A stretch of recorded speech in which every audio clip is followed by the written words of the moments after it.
Hello everyone, hope you're doing well. Today we're back in War Thunder and it's time to have a look at the devblog for the Hunter F.6. Now, I've already had a look at the Hunter F.6 on the dev server. There is a video right here if you want to have a look at it for yourself.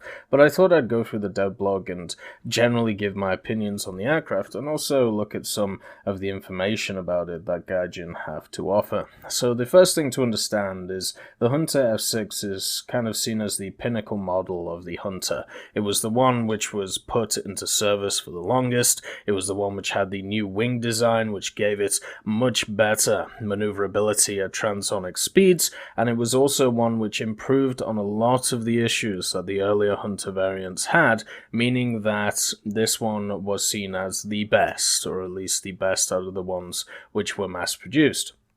They've also decided to give it some interesting weaponry, and we'll get into that in a little bit, but first of all, let's focus on some of the truths of the Hunter F.6. So the first thing is that it has 4 30mm ADEN cannons.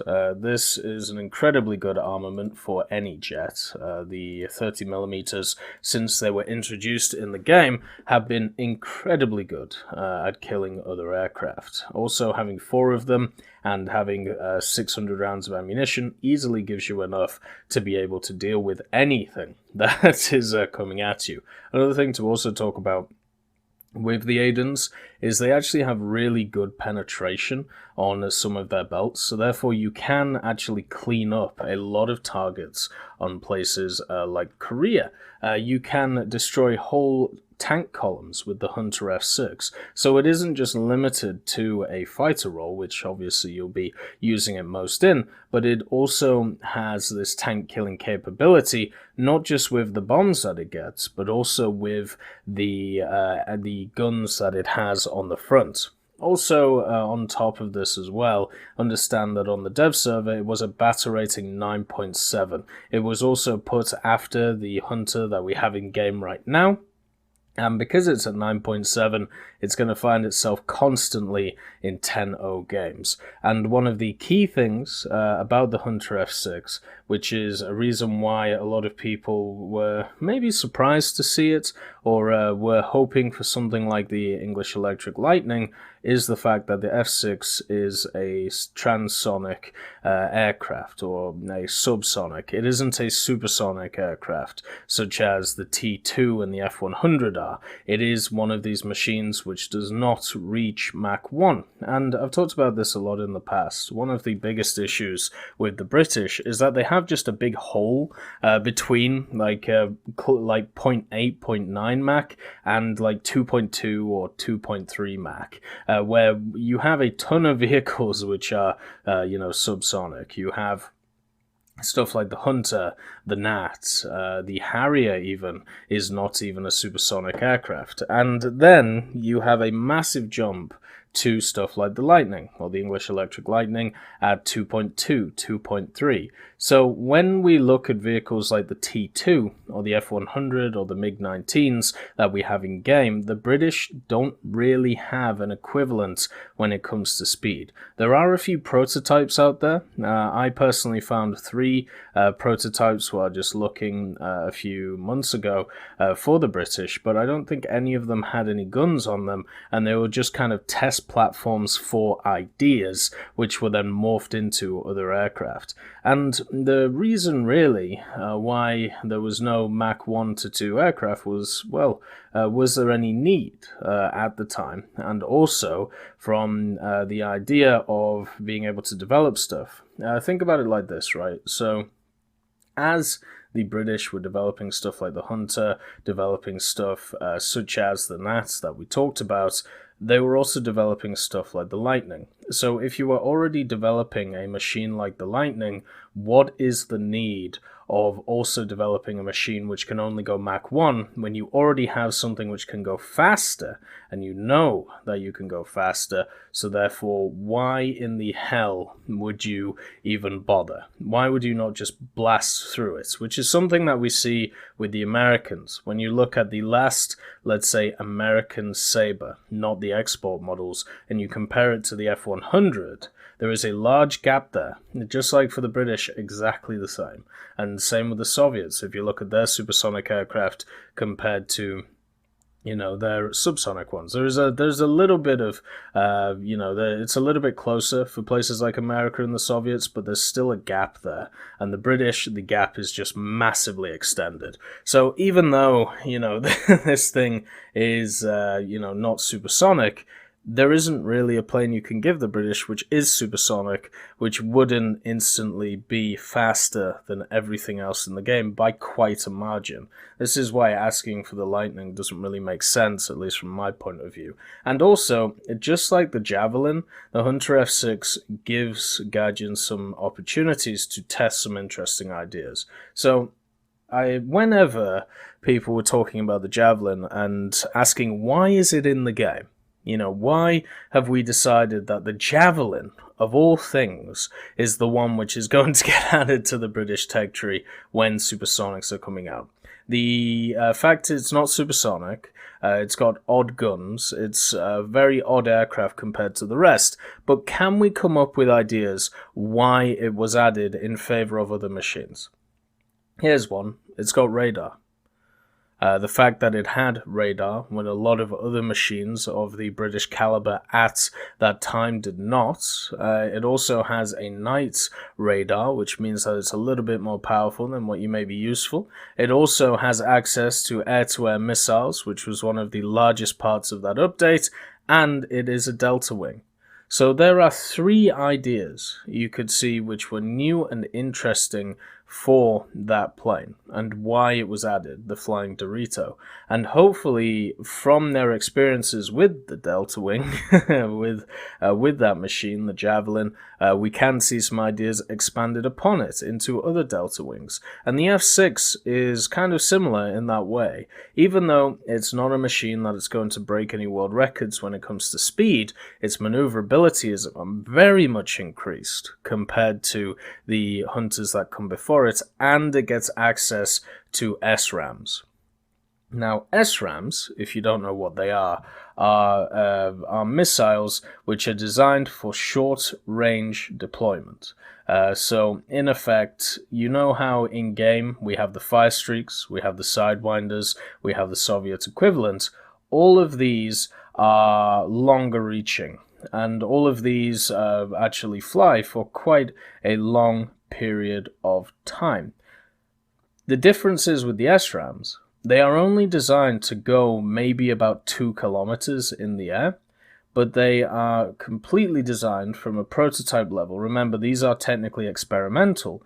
They are completely designed to be highly maneuverable. So in those situations where you aren't just behind an enemy, they're not sure that you're there, or they're not paying attention, you fire the missiles away and they're able to dodge them or able to not.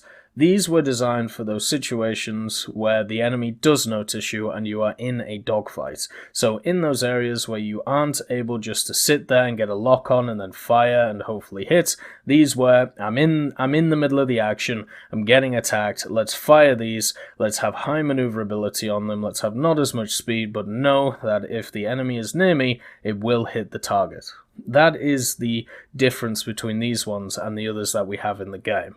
We've had an expansion into some better sidewinders, which are able to turn a little bit better, but there is nothing in the game which is close to how these SRAMs work when it comes to their maneuverability.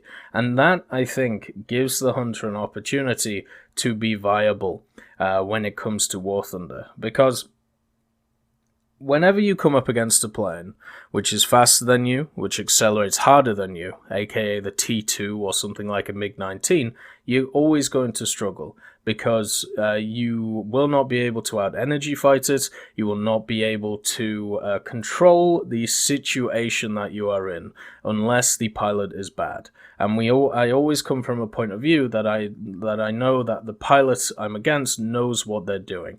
So if a pilot knows what they're doing against a Hunter F.6, all they do as an individual is they come in, They make sure that you are aimed another way. They come in from high, they come down, they burst, they go up again, and just keep doing that over and over again. And there is nothing that this hunter can do apart from maybe get some shots off when you're passing them. Okay? Deflection shots.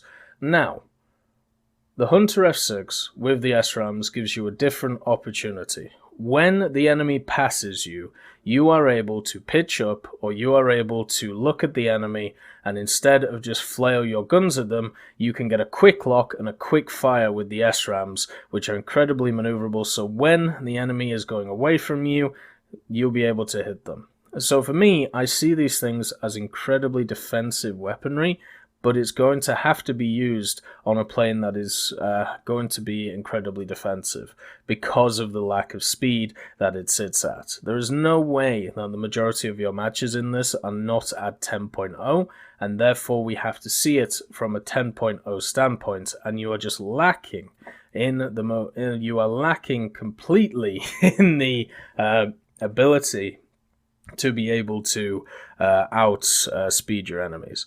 So instead, all that's going to happen is you're going to come up against either sabers, you're going to come up against supersonic aircraft, and the sabers are going to try and outmaneuver you. You're going to have to make them overshoot, and then you hit them with the SRAM, right? That, to me, is how I see every engagement going with the Hunter.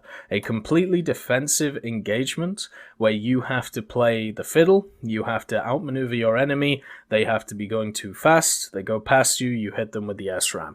There is obviously going to be opportunities for you to set up kills as well. Just because this thing doesn't go as fast as other aircraft, it definitely maneuvers well at high speed, which is something that some of the earlier Hunters struggled with.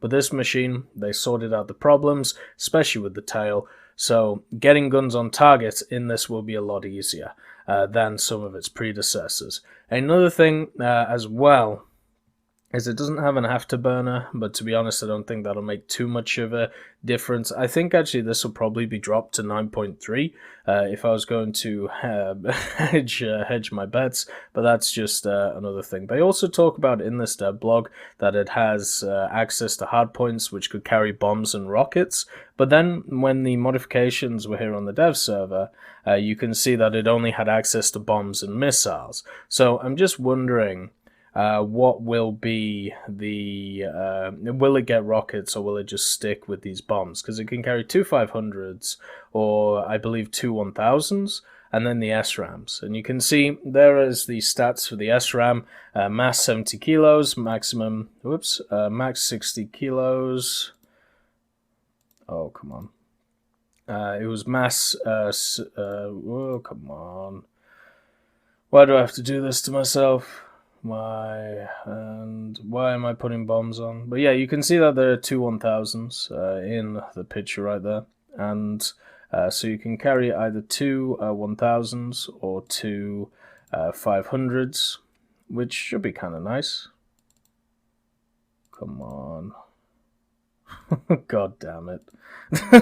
Sometimes it could just be an absolute pain sorting out one's own video because you can like kind of remember what you were doing, but you can't fully remember what you were doing, and therefore you're sat in a situation where you're like, okay, I remember doing this, and I remember doing that. So here we go. Here are the full things. So maximum overload is 5 Gs, which is pretty high. Maximum speed on the trajectory, 800. It's good enough. It would be nice if it was better. The weapon lock range in rear aspect is 4 kilometers, so that's very good. And the explosive mass is 4 kilograms, which is also good enough. This missile is different to many that you will meet. If you watch this video, you could see when I was locking onto them, I was shooting them, and they were pretty much going at 60 to 7, well, maybe 50 to 60 degrees off, showing that they were tracking the targets incredibly aggressively. The only worry at the end of it is, of course, not being able to hit the target because of that fact. So you can see lock on very quickly. Look how egregious that angle is on this aircraft. So we'll watch it again just to show you what I mean. And Remember, in this position, I'm in an aggressive position here, but what I'm saying is you'll be in a defensive position, the enemy will go past you, you'll lock onto them incredibly quickly, just like I've done to this 262, you'll fire it, look how far it flies to the right. Oh my god, if this was a Sidewinder, it would have gone this way and then up, and it would have taken ages. This one's just gone to the right. Look at that. What kind of angle is that? And then boop, kills the ME-262. So for me, the key to this is the missiles. If you can get the missiles working well in a defensive way, the Hunter F.6 should work incredibly well. The problem is getting them working in that way. And another thing I don't like, which I'd like to point out, is I don't generally see the connection between the bombs and the missiles. I understand that they are secondary weapons, but they are two completely different things. One is designed to kill air targets, the other one's designed to kill ground targets, one's designed for an attacker role, the other one's designed for a fighter role. I would rather have it so there was no arrow between the bombs and the missiles, just so it makes a little bit more sense in my head, and also it makes it a little bit easier for an individual to get to the SRAMs, which in my opinion will be key to the success of this vehicle. Anyway, I hope you have enjoyed this video, and I'll see you next time. I'd just like to thank B. Young, Blackie, Daniel Stanton, John Ryman, Martinez, Matity, Moxie, Nito, Nick Graham, Alobralo, Sebastian Corona, Super Cacti, and Elove Goats and Seductive Trashcan for supporting the channel.